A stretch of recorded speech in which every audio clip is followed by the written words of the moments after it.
Good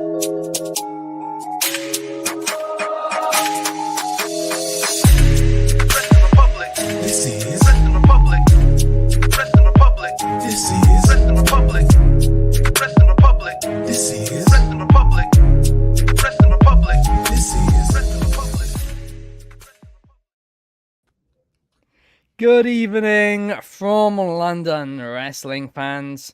I'm your host, Ben Allison, and you are listening to Wrestling Republic's daily broadcast, your one-stop shop for professional wrestling insight, news, and reviews on a daily basis. It's Wednesday, October 11th, 2023, and you usually know what that means. It's usually our Dynamite preview show. However, of course, last night was the Tuesday Night War, where NXT and AEW Dynamite went head to head. We covered NXT on Wrestling Off the Air with Clark, Shard, and Drizzy last night, so make sure to check that out if you haven't already after this show. But on this show, we're talking AEW Dynamite. We have a lot to talk about. It was a stacked show, and for a stacked show, I need a stacked crew with me. Firstly, the co-host of the show, Clark Taylor. How are you today, Clark? I'm doing well, man. I mean, what a night of pro wrestling. It's Tuesday night, and we don't expect it. It's one of those things that's hilarious. Like a show gets moved because of Major League Baseball playoffs, and it actually leads to a more explosive night for us as fans. Nothing gets better than that in my eyes. I watched both shows, enjoyed both immensely, and I'm excited to get into it, Dynamite-wise. Absolutely. The real winner was us wrestling fans, but also here on the show with us today, we have Carter Crisp. How are you today, Carter?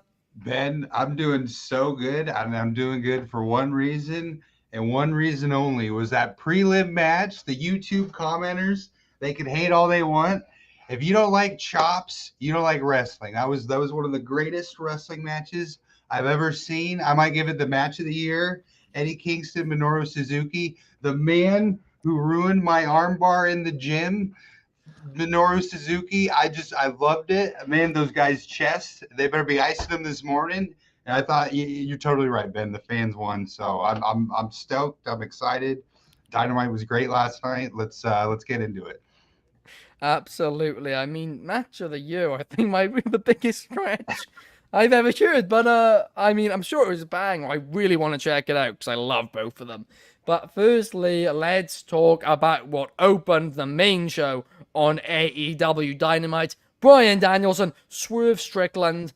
Woo! This match excites me. It certainly did.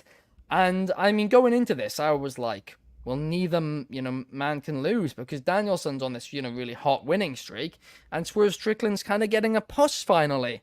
So I didn't really want either one to lose. Of course, Hangman Adam Page ended up being the deciding factor in why Swerve lost. So I didn't hate that. At least it continued that storyline because I think there's a lot more to tell there.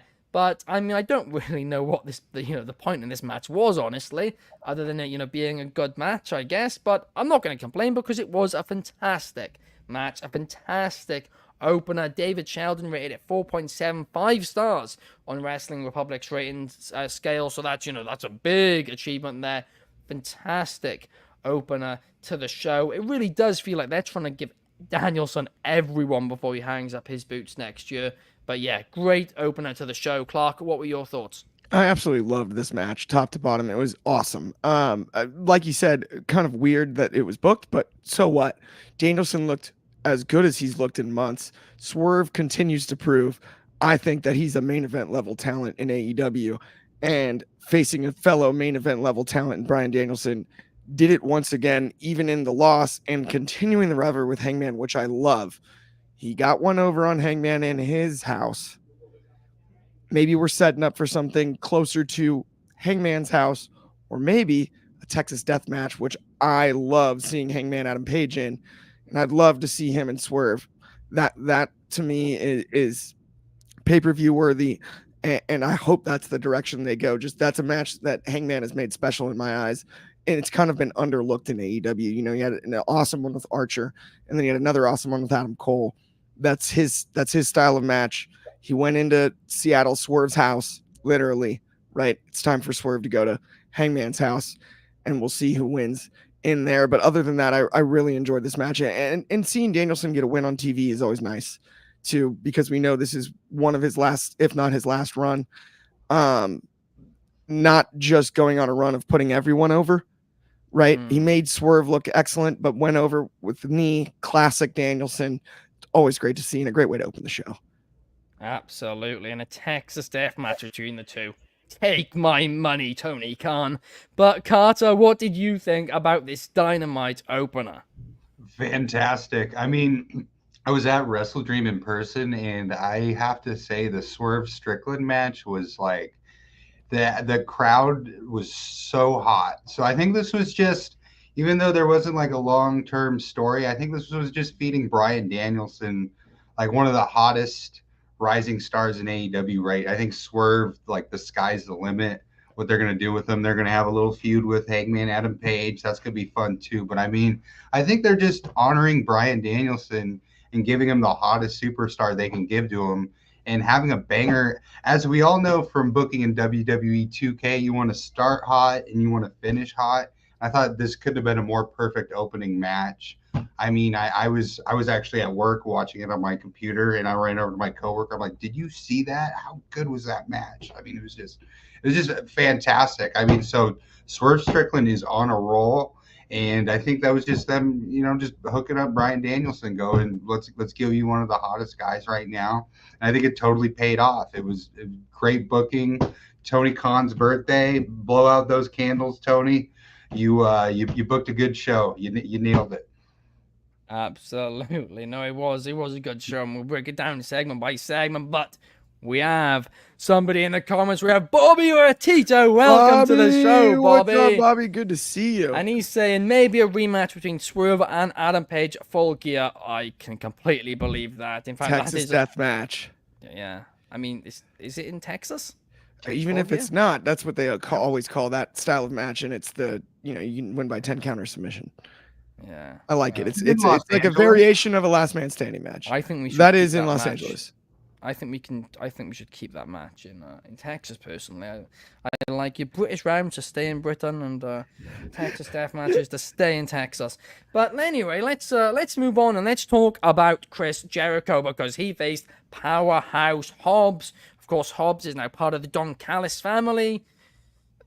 This entire thing's a bit weird, but anyway, that's a bit of a side note for another day. I think Hobbs destroyed Chris Jericho. That's the headline here, and I love to see it. I've been a fan of Hobbs since I first, saw him when he was, teaming when he was in Team Taz back in the Daily's Place era of AEW Dynamite. I've thought all along they haven't pushed him as much as they should have. I felt like they've been too slow with developing him as a talent, but well, what can you say here? He squashed Chris Jericho. And yeah, I mean, I am shocked by it. Obviously, Jericho wasn't 100% going into the match, whatever. But big win for Powerhouse Hobbs, and hopefully this is what pushes him to the next level. But I'm predicting right now Jericho's going to beat him again in like a couple of weeks or something. Clark, what are your thoughts? I love the push for Powerhouse Hobbs. He's got the best spine buster in the game. I've been saying it for ages, and now he's got variations. One thing I want to mention with Hobbs, with the spine buster thing, you can see Arn Anderson's influence, because he's got variations where he throws him off the ropes and then hits the big spine buster. He can pick him up straight off the ground, hit it that way, almost a Batista-like one at times too, where it's straight down. It's just an explosive move, and it fits his character perfectly. I love the idea of him just being an absolute monster and squashing Chris Jericho and not caring. And I don't mind if Powerhouse Hobbs runs through a lot of baby faces on the AEW roster along the way as we build towards a feud with somebody reasonable to potentially challenge him and take him out. That being, in my eyes, another guy who we should build in a similar light, which is Wardlow. I would love to see it build to Wardlow and Hobbs, both being dominant in their own ways. And then all of a sudden you have the object that can't be moved, and then the object that can't be stopped, right? Hitting each other, whatever. That was a bad science reference there, not the point. Wardlow and Hobbs would be outstanding.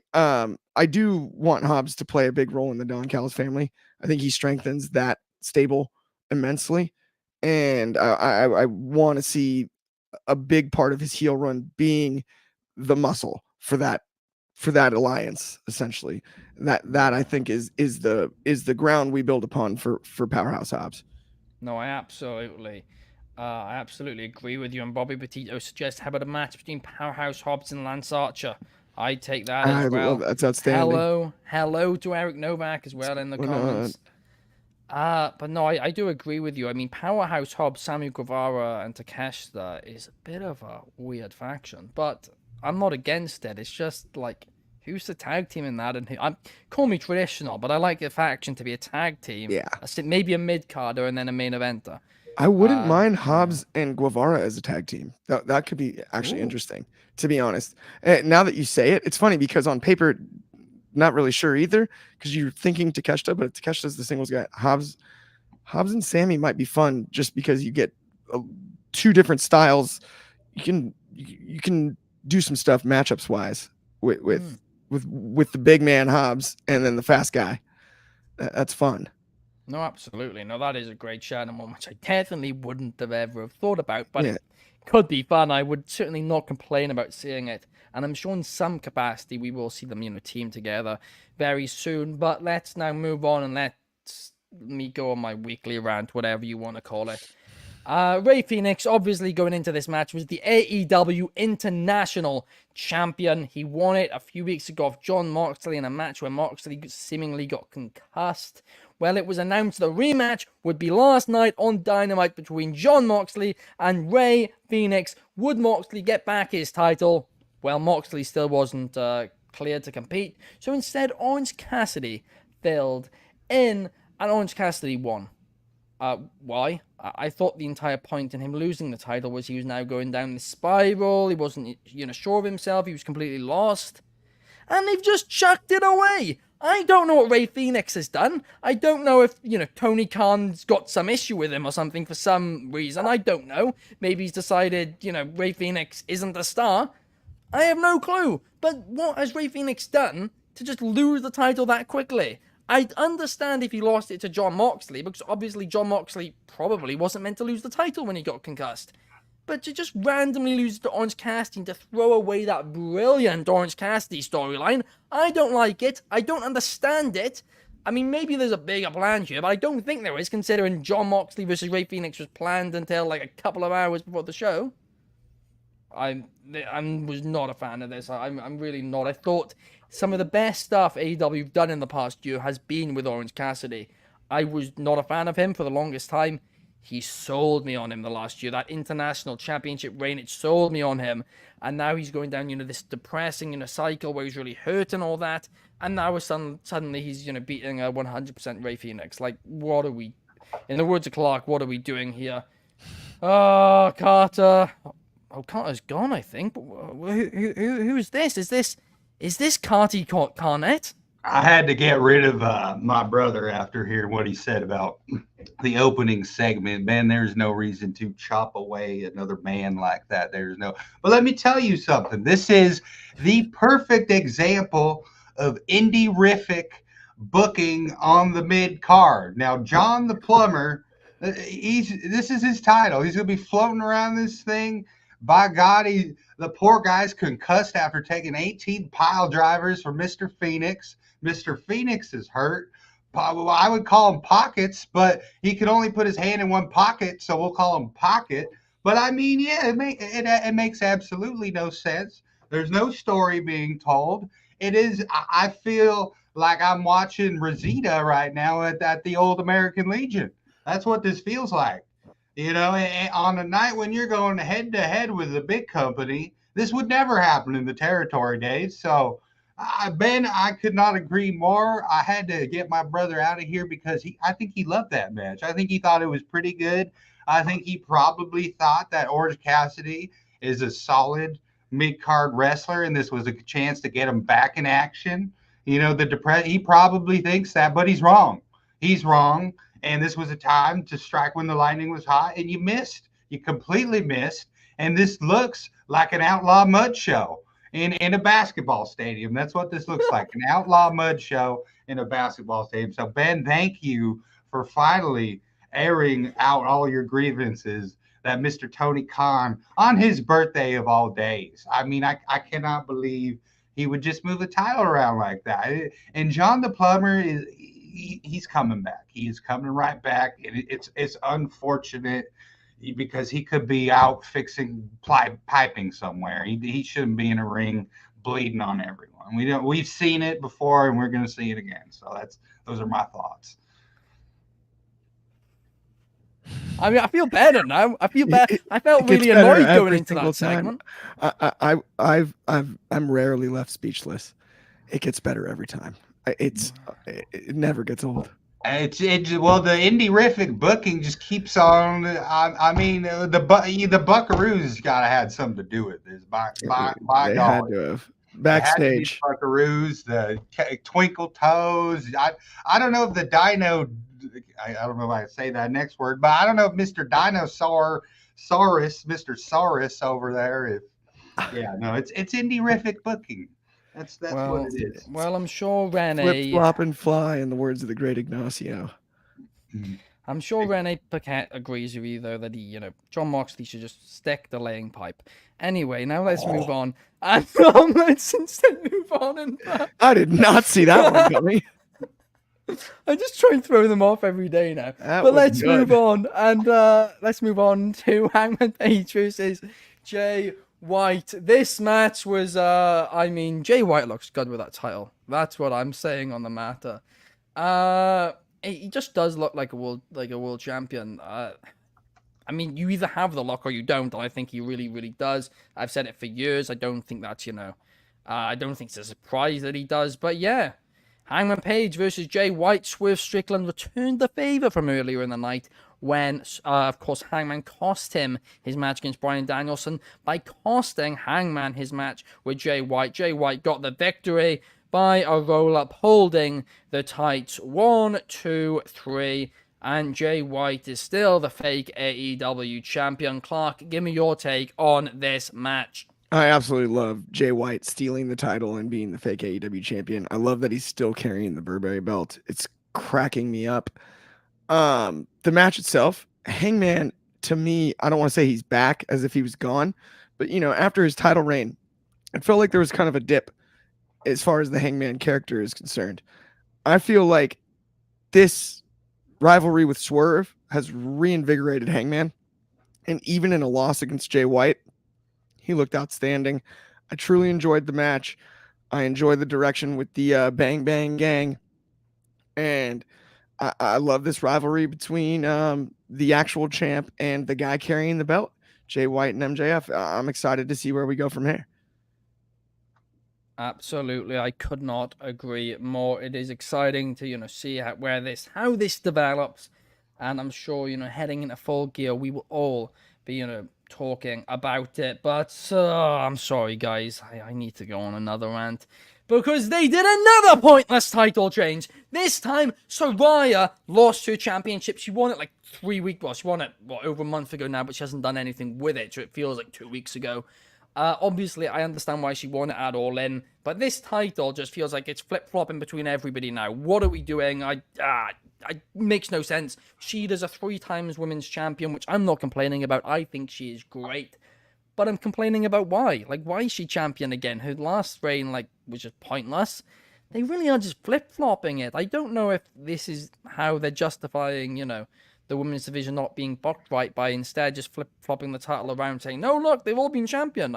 But that's not how it works. It feels completely not prestigious. I don't like anything about this.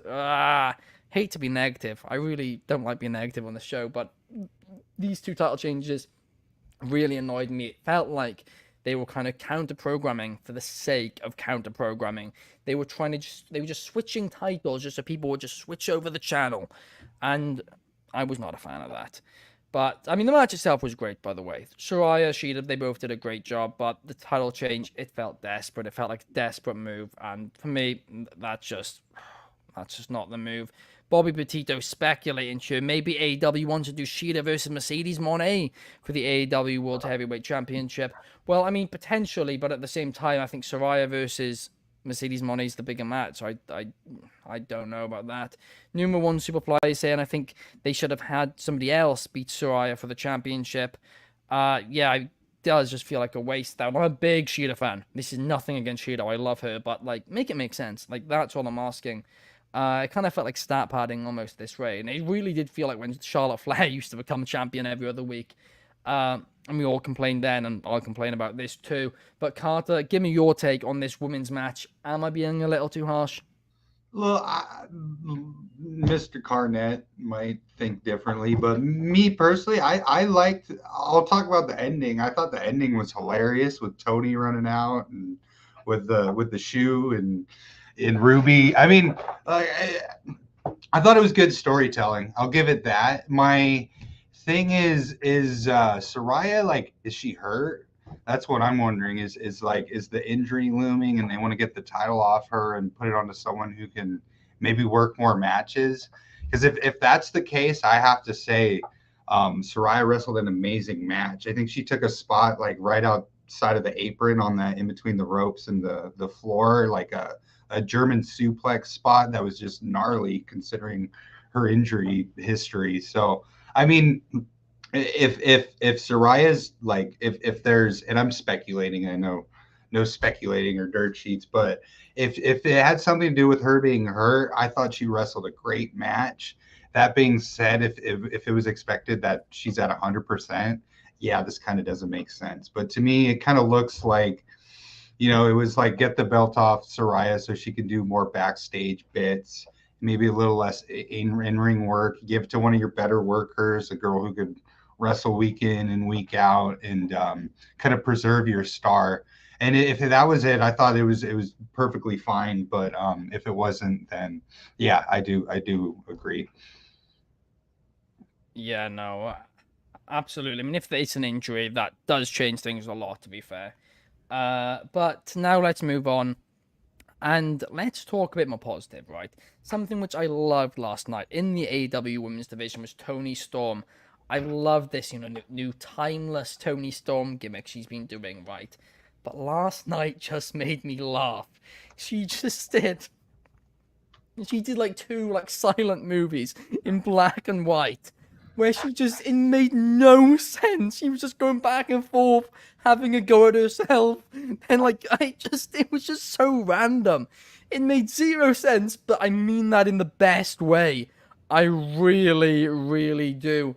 I thought it was a very fun segment. Clark, I know you're a Toni Storm mark, so give me your thoughts on this. I loved this.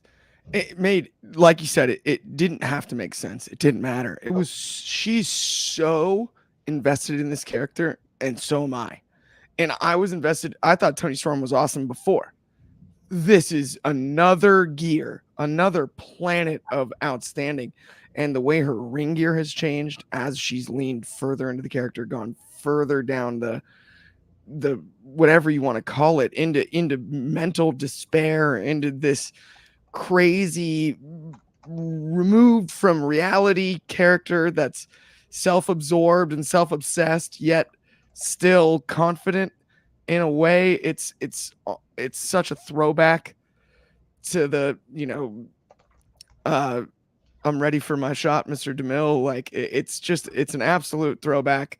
I love everything that she's done with this character since it started, and I'm so excited to see what they do with it from here, because I think this can turn into almost like a Jekyll and Hyde thing, where we get like a split personality deal, and the possibilities are endless with this level of character work, and that to me is the most exciting part. Absolutely, no, I'm excited for it. And we've got a few comments here. We got Anthony Manzano in the comments with an unrelated question. Anthony, send that in Mailbag Monday on the Wrestling Public Instagram story, because we can definitely talk about that. Then we got Bobby saying that he likes Toni Storm. I think everybody's loving this Toni Storm gimmick. I really, really do. But Carter's gone again. Cardi Cornette's back. Oh gosh, and he's spamming the private chat saying he's got something to say about AEW versus NXT. Okay, Cardi, go on. Let me tell you something last night, gentlemen. Last night we witnessed a war. We witnessed a Tuesday night war, and I think we all saw who won. It was the company with The Undertaker, John Cena, LA Knight guest refereeing. You know, I just mentioned a word, indie-rific. Did you see anything that looked indie-rific about that professional production quality? A full venue, total filled out seats. Oh, 900. Braun Breaker. Who's a bigger star than Braun Breaker? You ain't got no prospect even close. Paul Heyman knows talent. He knows talent, and he hopped right on it.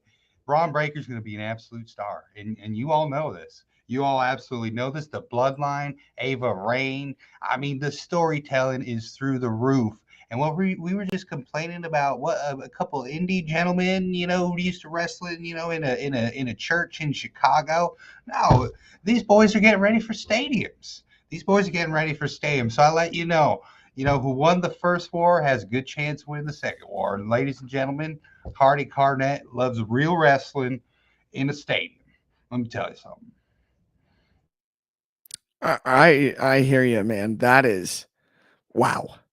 That's a tough one to come back from there for me. I'm gonna disagree. I thought it was a wash. I thought both shows were outstanding personally. We're gonna get to the main event, Adam Copeland. I thought that was the cherry on top of this show. I thought that was the influence that AEW has long needed as far as booking. But it's really hard to poke holes in Cardi Cornette's argument because he's got good logic, doesn't he? It's just too funny. Ilya Dragunov, it might be a better champion than MJF. He might be better at talking. No. He doesn't even have a better suit. Listen, even Cody Rhodes, you just I draw the line. I draw the line there. You just have an issue with the American dream. But who's more important in this business than Dusty Rhodes? Than good old Dusty? You know, Dusty took me aside the other day, and he let me know. He said Cornette. Now my son's going to bring back the tag team, the World Tag Team Tournament, and it's going to. You let those boys know that those 10,000 seats, 8,000 seats. You know, these boys are getting ready. Getting crazier by the week. Let me tell you, you think MJF's a better champion than Ilya? You crazy? Wow. You think he's got better mic skills than Mr. Dragunov? I think Jay White is a better champion than Dragunov. He's not even a real champion. Exactly. By golly, you name a better referee than LA Knight. You tell me that. Well, that I can't argue with. Yeah, I can. You see him? You won't find a better one in AEW though. But you say Bryce Remsburg? I what's the name of the one the Young Bucks pay off? Is that him or I can't remember the name. Rick Natt's the one. Of course, that's the one. I don't know who my favorite. I was a big Charles Robinson guy back in the day. I thought he had a nice count. Oh yeah. It was a nice tight count. It was clean. Big swinging count too for the title matches. Like Ref Aubrey, she's good. She has. Speaking of big swinging counts, that's the best thing Aubrey does. She's got a big swing. Yeah. On the arm. No, it's true. It's true. She should come to the big company. Although Nick Patrick going elbow on the floor was always funny back in the day. Anthony Manzano doesn't like Cardi Cornette. I mean, forever. That's what I mean. Well, until he dies. What are we talking about? This isn't a shtick. That's two different people, Anthony. Haven't you seen? I mean, can you not see the name tag in the bottom? Yeah, haven't you seen them switch in and out? I'm a human being. This is a 4-man show. I eat brisket and tater tots. Dave you mean Hebner? That's in the comments. Every once in a while, I'll get some Wendy's. No, but it wasn't even close. It wasn't close. There's no debate here. I don't know why we're even talking. I mean, I don't know. I don't know what's going on. Nor do I. Let's move on to the main event. Outstanding. But Oh gosh, I'm so thrown off. It's not even funny. But anyway, let's talk the main event match, because the main event of AEW Dynamite was Luchasaurus facing the guy making his AEW in-ring debut, Adam, formerly known as Edge Copeland. And I mean, this was, Adam. The match before the match, Christian Cage was cutting a fantastic promo on Adam Copeland. It's no shock, it's nothing new that Christian Cage is great on the mic. He's made Luchasaurus feel important again, because he hasn't done in years, really, since him and Jungle Boy were, the tag team champions. But Christian Cage has made him feel important once again. But he mentioned Beth Phoenix. Adam Copeland wasn't having any of it. Adam comes running down the ramp, getting in the ring, and they just all took him out. Before the match started, it was like a 3-on-1 attack. But in the end, Adam Copeland said, "No, I'm ready to compete." And Luchasaurus immediately hit a tombstone on him, and he landed directly in his neck. It looked a little bit brutal. But the match then became very, very fun. I enjoyed it a lot. I mean, Adam Copeland, it's crazy seeing him in a ring which isn't the WWE one. But in the end, Adam Copeland did get the victory. After the match, he got taken out. Before everybody under the sun made the save, and a big brawl ended the show. But Carter, what did you think about this main event of AEW Dynamite on Title Tuesday? I mean, in spite of what my half brother might think, I thought great way to close out the show. I mean, great. Christian is he the best heel in wrestling right now? I know I've been exaggerating today, but this to me is AEW's bloodline, the Christian Cage Edge story. It's the perfect receiving story for Edge to come out of WWE into. He's reunited with Christian. Christian's the worst heel ever. You have Nick Wayne in the side. Luchasaurus is a monster. I thought it was great. I thought it was a really fun match too. I thought it was just exciting. A lot of good moves. Edge looked great in the ring. I thought it went the perfect amount of time too. I thought it was a fantastic way to close out the show. And in spite of what Cardi Cornette thought, this was not indie-rific booking. You could have seen something like this on SmackDown 2002, 2003. This is just great. Christian is on fire right now. He's so funny. Like, he's just hilarious. Seeing him sitting in the chair outside of the ring was just hilarious. Throwing Nick Wayne in there is perfect. It's just, I mean, Christian, I think Brian Pillman was his kid that he just completely killed his career off. If you have any sort of father issues, avoid Christian Cage at all costs, because he will ruin you over them. But no, it's to me, this is AEW's the best story they have going on right now. Yeah, no, absolutely. Yeah, I do agree with the feedback. To be honest with you, of you got to be careful if you've when Christian Cage is around, certainly. But paternal issues. Yeah, if you got any parent issues, maybe stick away from Christian Cage, because he's gonna bring them up. Clark, what did you think about this match? Adam Copeland's first match, first of hopefully many in All Elite Wrestling. This thing had Edge, Adam Copeland's fingerprints, as well as Christian's, all over it. And even though they were on opposite sides, the finish was just gorgeous. It's Wrestling 101. These guys are sublime. It's why they're first ballot Hall of Famers as singles wrestlers. It's why they're first ballot Hall of Famers as a tag team. It's why they're two of the best to ever do it. And it's funny, for 30 years we've heard Edge and Christian talk about how great of a mind for the business Christian has, and also Edge as well. And we've just seen that over and over and over again, everything they're involved in. They had almost free reign. This was a spot where, a mind that brilliant can go too far. And the two of them came up with something that was absolutely beautiful and old school and simple. And Luchasaurus being confused as to whether it was Edge that hit him with the title with the referee distraction or Christian. It was absolutely brilliant. I loved everything about it. I want more of it. Edge injecting the influence on the younger talent too. We talk about Nick Wayne, we talk about Luchasaurus is in this match. The amount of people surrounding this storyline, the amount of people who came out at the end after the show, this is exactly what AEW needed to reinvigorate themselves. He's the level of star, he's the level of work ethic, and he's the level of brilliance to do it and to pull it off. And having his best friend Christian there opposite him right now. But from a storytelling perspective, I expect nothing but gems from here. And even though I understand that expectation's high and it's going to be hard to achieve, in my mind, I have almost no doubt that Christian Edge, Adam Copeland, will continue to blow me away in AEW, because this is what AEW's needed for a long time. Yes, absolutely. A locker room leader in somebody in Adam Copeland. You get all of it, along with him, not just the great wrestler that And even to your point, right this second, you have a locker room leader on the babyface side in Adam Copeland. You have one on the heel side in Christian. Yeah. It balances everything. You have two absolute, anybody can go to, anybody can ask, anybody can get advice from, pros beyond belief, on top of Danielson, who you already have, right? And Moxley and other guys backstage, the Bucks and Kenny as well, not in WWE, but just the veteran leadership. I feel like now is in a spot where AEW is more comfortable than I would have said a couple months ago.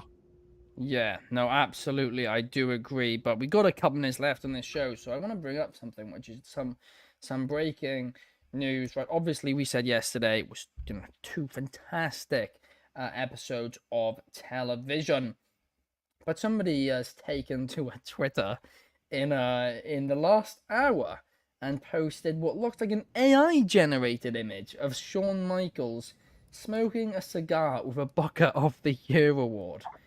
And I presume, I can't see actually that Tony Khan was tagged, but I presume maybe in the post replying to this, Tony Khan was tagged or whatever. And Tony Khan's just replied with, actually, I'm pretty sure that last night blew whatever chance he had of winning that award away. I love Tony Khan. I love Shawn Michaels. I love Triple H. I love all of these guys, right? Because they provide fantastic wrestling content for us. And I'm never going to complain about that. But some of these tweets lately are wild. It's not nowhere near that level or anything. But remember when, Kanye was just tweeting and posting on Instagram some crazy stuff. And everyone was like, please just put down the social media. That's what I'm kind of thinking of right now. But I want to ask both of you guys what you think about, this Tony Khan tweet saying that Shawn Michaels last night blew away any chance of winning Booker of the Year. I can't lie. I find it entertaining. I think it's funny. I think it's a part of who Tony Khan is as an owner. He's competitive. He sees the other side. He's aware of it. He's not afraid to talk about the fact that the WWE not only exists, but it is a competition. And I don't blame him in the least. Do I have to agree with everything he says or think it's like classy or what? We're in the pro wrestling world. It's fun. And I enjoy it. I find it entertaining as anything else because it doesn't really mean much. Yeah, no, that's a fair point. Carty, just words. Cornette, I see your back. Do you ever, have y'all ever, now Clark, I know you have some canines, you have some hoons. Have you ever taken a little dog and put it right next to a big dog? You know what happens? The little dog gets real loud, real aggressive. That's all we have going on here. You got a little dog barking loud at the big dog. You just combine with the UFC, which, by the way, is a wrestling promotion. So we have the 2 biggest promotions in all of wrestling, and then basically a indie outlaw mud show that has been financed by a billionaire, and he's loud. What can I say? I respect him trying to climb the tree, but if you're not a squirrel, stay out of the forest. What? You're not You know what I'm saying? That's the quote of the century. If you're not a squirrel, stay out of the forest. You're not a squirrel, stay out. What? Anyway, that's something. I did not see that coming. But I mean, Bobby Petito was bringing up because NXT did show Jade Cargill, so maybe. They did. I mean, maybe that. I don't think AEW have any ill will towards Jade Cargill. I don't. I think Tony Khan's just. I think he's enjoying his time on Twitter at the minute. I think that's what he's doing. I honestly think it's like it's a bit as much as anything, because now at this point, like, he's gonna get, if he doesn't say anything, he's gonna get tweeted at anyway. He might as well just like stir the pot, because it gets views. And I mean, there was definitely a time where I was frustrated by the activity, right?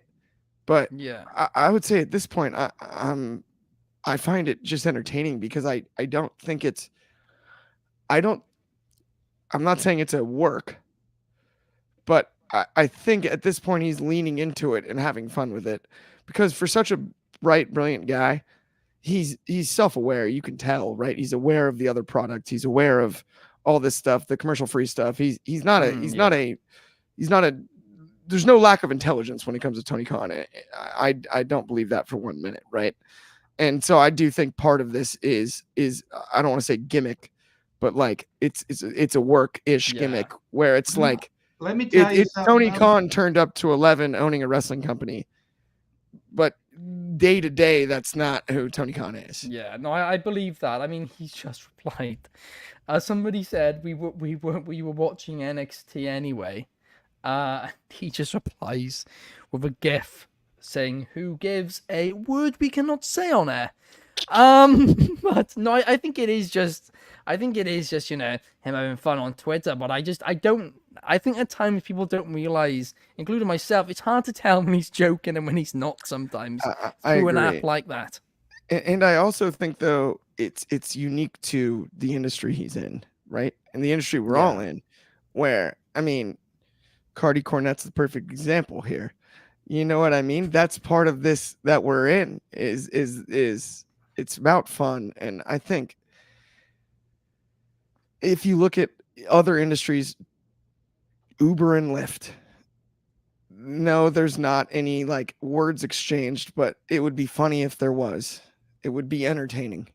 And it's different because it's professional wrestling and it's entertainment. And so I don't mind him speaking his mind and saying and doing what he wants, because he's really not hurting anyone. Yeah. And you might as well punch up while you're in the position you're in at owning it. I mean, which of us wouldn't dream of having the means to start our own promotion, get on network television, and book big arenas every week? I mean, that's a dream for almost anyone that's ever watched wrestling, played with wrestling action figures. You know what I mean? Like, is a fan. And Anthony Manzano disagrees with you, saying, you know, Vince never did that. He never went on Twitter and I think comparing the two is totally different, right? Age is the factor. Age is a huge factor. Number one. Two, Twitter didn't exist during the majority of Vince's prime. And then the third reason being, I mean, Vince McMahon, during the territory days, being the New York territory, he rarely was having to compete with people that weren't like obvious direct competitors. To be a challenger brand is a tough position, because you do still have less resources. You do still have less established fans, all of that marketplace wise. And if you're going to punch up, I respect that he's very clearly both unafraid and aware of the other side. Yeah, no, that's absolutely true. I mean, from that perspective, Carty, right? I mean, we know your thoughts on AEW, but from that perspective, do you think that maybe, you know, Tony Khan, you know, you respect that? Y'all have been talking about Twitter. What? I don't even know what a tweet is.